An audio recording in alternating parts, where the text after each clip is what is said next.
तो दोस्तों कल नरेंद्र मोदी की कलकत्ता रैली में भयंकर भीड़ दिखी, वहीं ममता बनर्जी की पदयात्रा के अंदर भी काफी भीड़ थी। और इन्हीं चीजों के बेसिस पर अमित शाह जो है वो क्लेम कर रहे थे कुछ दिनों पहले कि बीजेपी जो है बंगाल में 200 सीटें जीतने वाली है। और दूसरी तरफ जो प्रशांत किशोर हैं वो साफ साफ कह रहे हैं कि बीजेपी जो है वो डबल डिजिट भी क्रॉस नहीं कर पाएगी और ममता बनर्जी जीतने वाली। लेकिन बीजेपी के जो कॉन्फिडेंस है उसका कारण क्या है और अमित शाह किस बेस पर 200 सीटें जीतने की बातें कर रहे हैं, इस वीडियो में हम आपको दिखाने वाले हैं। बने रहिए हमारे साथ, देखते रहिए आज की ताज़ा खबर।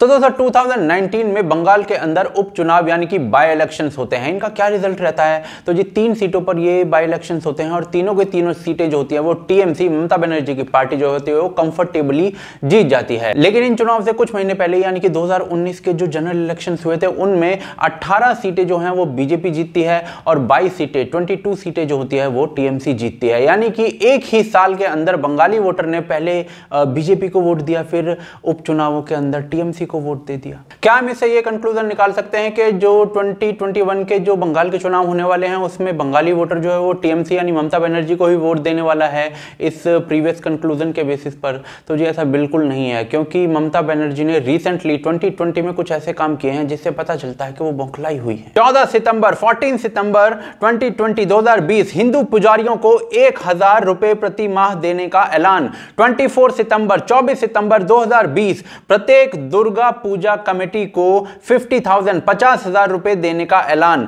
इससे पहले जो खबरें थी वो मौलवियों को 2500 रुपए की सैलरी देने की बना करती थी, या फिर वक्फ बोर्ड को 500 करोड़ देने का बना करता था, या फिर दुर्गा पूजा रोकना या फिर सरस्वती पूजा रोकने की बातें हुआ करती थी। यानी कि जैसे जैसे इलेक्शन पास आ रहा है हिंदू तुष्टीकरण जो होता है वो बढ़ता जा रहा है टीएमसी की तरफ से। और उसका रीजन यही है कि जमीन थोड़ी बहुत खिसकती उन्हें प्रतीत हो रही है। लेकिन ये जमीन आखिर खिसकी कैसे?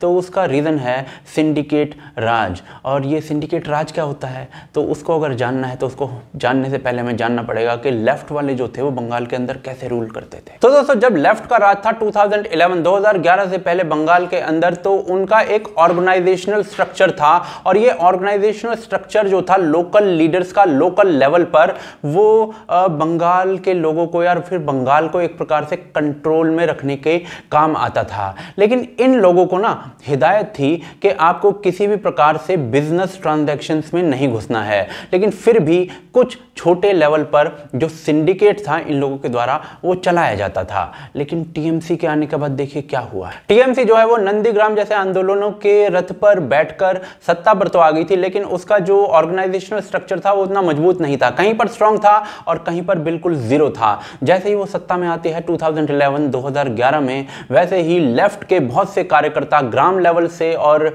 डिस्ट्रिक्ट लेवल से लेफ्ट को छोड़कर टीएमसी में आने लगते हैं। उसके बहुत सारे कारण होते हैं, कई बार अपनी विशेष से आते हैं, कई बार पिट कर आते हैं और बाद में यही लोग जो होते हैं वो सिंडिकेट राज को स्थापित करते हैं। क्या है ये सिंडिकेट राज? तो जी टीएमसी के लोकल लीडर्स बंगाल के बेरोजगार युवकों को पकड़ते हैं, फिर उन्हें कहा जाता है कि एरिया के अंदर जितनी भी कंस्ट्रक्शंस हो रही हैं उसे पकड़ो। अब आप बिजनेस ओनर हैं या ऑफिस बना रहे हैं अपना, या फिर नॉर्मल अपना सैलरी से अपना घर बना रहे हैं, तो इन टीएमसी के लोगों को उससे कोई फर्क नहीं पड़ता। ये आपके पास आएंगे और आपको मजबूर किया जाएगा कि जमीन के बेचने से लेकर उस बिल्डिंग को बनाने का मटेरियल यानी कि ईंट से सीमेंट तक लेकर वो आप एक पर्टिकुलर वेंडर से ही खरीदें, जो कि होगा टीएमसी के लोकल लीडर से रिलेटेड। आप ऐसा करने से मना करते हैं तो आपको अपनी पावर का एहसास कराया जाएगा। दूसरी तरफ यदि आप पुलिस को कंप्लेंट करते हैं तो कुछ भी होगा नहीं, क्योंकि स्टिंग ऑपरेशंस में पकड़े गए लोगों ने खुद कबूला है कि इसमें बहुत ऊपर तक लोग मिले हुए थे। और एक कंस्ट्रक्शन मटेरियल का तो सिर्फ एक एग्जांपल दिया हो, यदि आपको दुर्गा पंडाल लगाना है तो वहां पे यही चलता है। और दूसरी तरफ यदि कॉलेज में एडमिशन लेना है बच्चे को तो वहां पर भी टीएमसी की स्टूडेंट विंग बैठी हुई है, उसको पैसा देना पड़ता है। इन सारी चीज़ों को अगर डिटेल में जानना है तो उसके लिए लिंक डिस्क्रिप्शन में है। यह मुद्दा इतना बड़ा बना के इसके बारे में प्रधानमंत्री मोदी को भी बोलना पड़ा और इसको बेसिकली करप्शन का मोनोपोलाइजेशन कहा जा सकता है, क्योंकि लेफ्ट के समय में जो सिंडिकेट राज बहुत छोटा हुआ करता था और इस छोटे से सिंडिकेट राज पर बहुत सारे लोग जो थे वो रूल किया करते थे, लेकिन टीएमसी ममता बनर्जी के आने के बाद यही छोटा सा सिंडिकेट राज बहुत बड़ा हो गया और इस बहुत बड़े सिंडिकेट राज पर कुछ गिने चुने टीएमसी के जो लोकल लीडर थे वो रूल करने लगे और इससे सीधी सीधी आम जनता जो थी वो परेशान हुई, क्योंकि उनके घर की ईंट कौन लगाएगा ये तक टीएमसी के लोग डिसाइड कर रहे थे। दूसरी तरफ पॉलिटिकल वायलेंस जो है वो बंगाल के लिए कोई नई बात नहीं है। लेफ्ट के टाइम से ही वहां पर पॉलिटिकल वायलेंस जो है वो होता आ रहा है, लेकिन उस समय जो था लेफ्ट के समय में आम जनता जो थी उसको टारगेट नहीं बनाया जाता था, लेकिन टीएमसी के आते ही सारे रूल्स बदल गए। 2018 में पंचायती चुनाव हुए बंगाल में और वायलेंस के सारे रिकॉर्ड टूट गए। आम जनता जो वोट कर रही थी उसे पीटा गया, जिसका भी पता था कि ये जो बंदा है ये टीएमसी को वोट नहीं देने वाला है। टीएमसी के अगेंस्ट खड़े होने वाले उम्मीदवारों को पीटा गया और इस वजह से 30% से ज्यादा सीटों पर टीएमसी बिना कॉन्टेस्ट के ही जीत गई, क्योंकि कैंडिडेट्स को खड़ा ही नहीं होने दिया गया था। लेफ्ट के समय में जो सिंडिकेट डिस्पर्स था और बहुत छोटे लेवल पर था उसे टीएमसी ने बहुत बड़े लेवल पर कर दिया और टीएमसी के जो लोकल लीडर्स थे उनके लिए एक प्रकार से मोनोपोलाइज कर दिया। दूसरी तरफ वायलेंस ऐसे लेवल पर किया कि लोगों को पर्चे तक नहीं भरने दिए। इन सारी चीजों से जो आम जनता के अंदर नैरेटिव बना वो ये बना कि सरकार जो है वो हमारा हक मार रही है। दूसरी तरफ दुर्गा पूजा रोक देना या फिर मौलवियों को पेंशन देना, मौलवियों को पैसा बांटना महीने के महीने, तो इससे एक नैरेटिव ये भी बनने लगा कि ये मुस्लिम अपीजमेंट कर रही है सरकार। यानी कि टोटल नैरेटिव जो बना वो ये बना कि ये सरकार हमारा हक मार रही है और ये मुस्लिम समुदाय की सरकार है। और टीएमसी को भी ये चीज़ रियलाइज हो चुकी थी, इसी वजह से वो जो थी वो इस प्रकार की घोषणाएं कर रही थी कि पुजारियों को भी भत्ता दिया जाए। लेकिन इसमें भी जरा गड़बड़ी देखिए, 1000 रुपये जो हैं वो पुजारियों को मिल रहे हैं और टोटल पुजारी कितने हैं इस स्कीम के अंडर? 8000, लेकिन जो मौलवियों को भत्ता मिल रहा है वो मिल रहा है 2500 रुपीज़ और इसके अंडर हैं 60,000 मौलवी।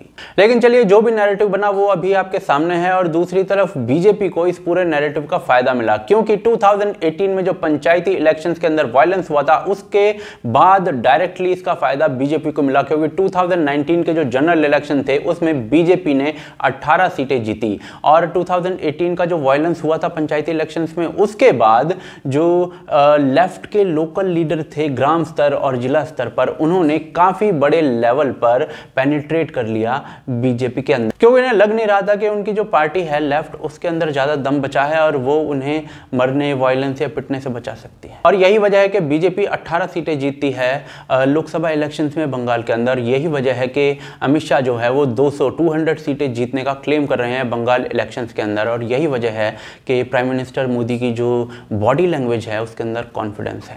इलेक्शंस के अंदर क्या होने वाला है ये तो कोई भी नहीं जानता, लेकिन इलेक्शंस धमाकेदार होने वाले हैं ये सब जानते हैं। दूसरी तरफ बीजेपी के अंदर कॉन्फिडेंस क्यों है ये मैंने आपको इस वीडियो में बताने का प्रयास किया है। तो अपने पॉपकॉर्न्स जो हैं वो बुक करके रख लीजिए, क्योंकि आपको यहाँ पर धमाकेदार चुनाव देखने को मिलेंगे। लेकिन आप इन चुनावों के बारे में क्या कहते हैं, क्या जानते हैं, ये तो मैं नहीं जानता हूँ, तो हमें कमेंट करके इस बारे में बताइए। दूसरी तरफ हमारे कार्य को सपोर्ट करना चाहते हैं तो उसके लिए patreon.com है और ज्वाइन बटन है, जिनके लिंक जो है वो डिस्क्रिप्शन और पिन कमेंट के अंदर मैं दे रहा हूँ। आप हमें सपोर्ट कर सकते हैं वहाँ पर। दूसरी तरफ आप हमें फॉलो कर सकते हैं सोशल मीडिया के अन्य प्लेटफॉर्म्स पर भी। आप देख रहे हैं आज की ताज़ा खबर। जय हिंद, जय भारत।